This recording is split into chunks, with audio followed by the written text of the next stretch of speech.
de notre venue pour les prises vidéo. Pour la fête médiévale, nous avons rencontré Monsieur Roger Michel, qui nous a accompagnés dans la visite d'une partie des salles typiques de l'histoire locale avec les décors et les objets d'une autre époque, d'une autre technique, peut-être aussi une autre philosophie de vie. Une promenade dans l'histoire riche de Colmar-les-Alpes et du territoire qu'il faut savoir apprécier avec un peu de temps devant soi. Nous allons mieux connaître et analyser les diverses évolutions de la technologie, de l'industrie, de l'économie et bien d'autres choses encore. Une visite à ne pas manquer. On en ressort heureux, avec les yeux pleins de belles images, des vues panoramiques qu'on ne saurait imaginer.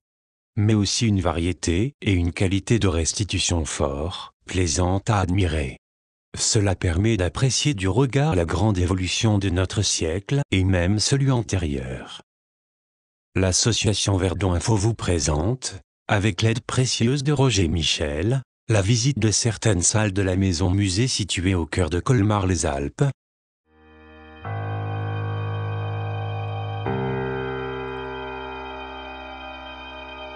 Donc nous nous trouvons dans l'entrée de la maison-musée.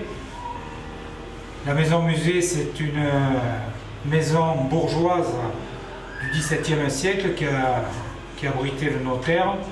La mairie l'a rachetée en 2003 pour présenter le patrimoine de la vallée du Haut-Verdon et surtout le faire partager aux touristes qui viennent à l'été.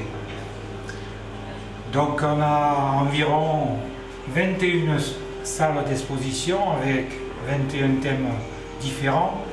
Dans la maison musée, il y a 8 salles d'exposition. Au premier étage, vous avez une exposition sur l'art sacré et sur les recherches archéologiques du Haut-Verdon, des fouilles qui ont été faites au fort de Savoie et à Torrent-Haute, à Notre-Dame du Sarret. Ensuite, on a reconstitué tous les loisirs 1900 et surtout au premier étage il y a l'école qui vraiment comporte des objets assez exceptionnels. Au deuxième étage on a 4 pièces même qui reconstituent les pièces à vivre, la cuisine, la salle d'eau, la chambre avec les âges de la vie et le salon bourgeois.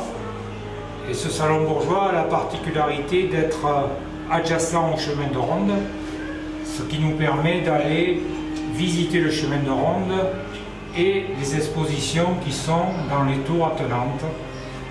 Donc le côté ouest, on trouve la partie militaire, l'exposition Vauban, l'exposition de la guerre de 40, l'exposition de la guerre de 14 avec la reconstitution d'une tranchée et les soldats du passé de l'époque de Vauban. De l'autre côté, quand on part au nord-ouest, on a reconstitué la bravade de la Saint-Jean, les papillons de Dany Lartigue du Haut-Verdon et du Monde. Ensuite, la tour Saint-Joseph qui se trouve carrément au nord, où il y a tous les outils agricoles. Au premier étage et au deuxième étage, tous les outils qui servent à travailler le bois, le fer, notamment pour faire des gouttières en bois, des tuyaux en bois, pour faire des cordages en machine.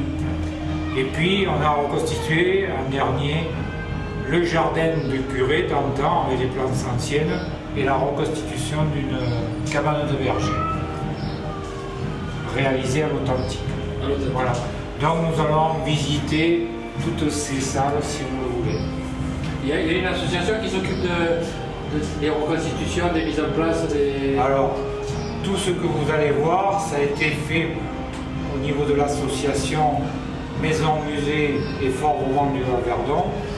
C'est-à-dire que c'est tous des gens bénévoles et tous les objets que vous allez voir sont des dons de la vallée. À ce jour, on compte 245 donateurs. Nous avons à peu près entre 4500 et 5000 visiteurs par an, sachant que nous ouvrons tous les après-midi du 15 juin au 15 septembre et l'hiver, pendant toutes les vacances scolaires d'hiver, même qui fait très moins 15, moins 20 dans la maison, on ouvre quand même. Oui, il y a quand même des ouvertures. Et il y a un espace internet pour se renseigner. Il y a un petit espace internet qui n'est pas très performant, mais bon, on va essayer de l'améliorer. Les gens peuvent regarder et prendre des renseignements. Voilà. Pour donner des renseignements. C'est gratuit jusqu'à l'âge de 12 ans et l'entrée c'est 4 €. Et ceux qui ont le musée des passeports du 04, c'est 3 €. Il y a une réduction pour Voilà. ça. D'accord. Je vous remercie. Voilà, merci.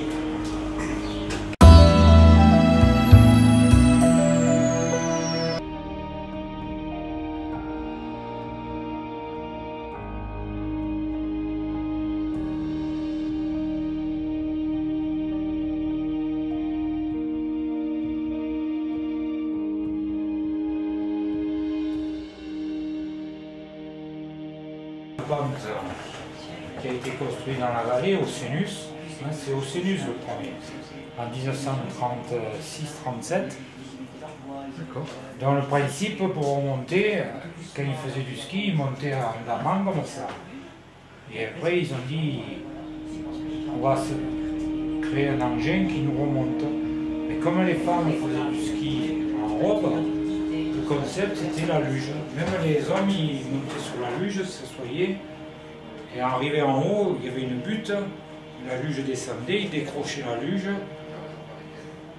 Les gens descendaient de la luge, et après, l'enrouleur il faisait le tour de la roue, et sur le côté il avait un crochet, ils accrochaient la luge pendue en l'air.